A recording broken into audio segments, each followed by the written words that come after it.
Subscribe करें और bell दबाएं ताकि कोई खबर रह न जाए।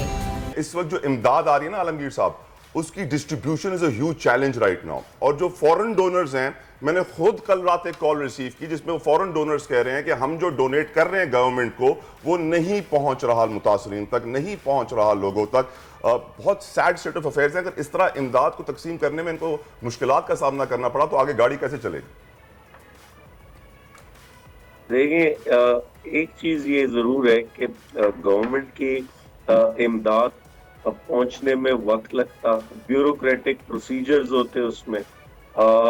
ये मैं खुद चूंकि सिस्टम का हिस्सा रहा हूँ, तो ये चीजें जरूर रहती गवर्नमेंट के किसी भी इमदाद में या किसी भी सर्विस में।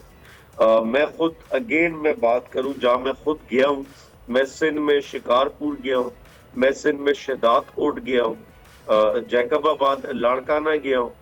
मुझे हुकूमत सिंध का इस पूरे कराची से लेकर लाड़काना तक ना कोई टेंट नजर आया, ना वहाँ कोई राशन तकसीम करते हुए इनकी कोई गाड़ी नजर आई, ना कोई इनकी मशीनरी नजर आई जो किसी जमीन से पानी निकाल रही हो या लोगों के साथ कहीं खड़ी हो।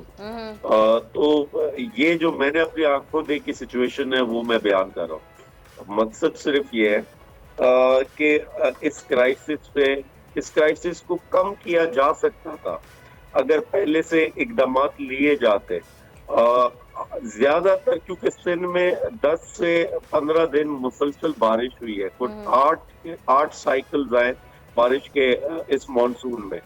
और जितने ड्रेनेज का सिस्टम है सिंध में, जो एग्रीकल्चर मिनिस्ट्री का काम है कि जो सेम के नाले होते हैं इसको प्रॉपर इसकी मेंटेनेंस करना, सफाई करना, इस पर कब्जे हुए कई जगह नैरो किया हुआ है इसको, और इस पर पंपिंग स्टेशन कायम है जो पानी की मुंतकली करते। ये सब इस वक्त डिसफंक्शनल है जिसकी वजह से जमीनों पर पानी खड़ा हुआ, निकासी का कोई अमल नहीं था। जैसे कराची में हम रोते पानी की निकासी नहीं होती, पानी खड़ा रहता। इसी तरह इंटीरियर सिंध में भी ये हुआ कि जमीनों में पानी खड़ा हो गया बारिश का।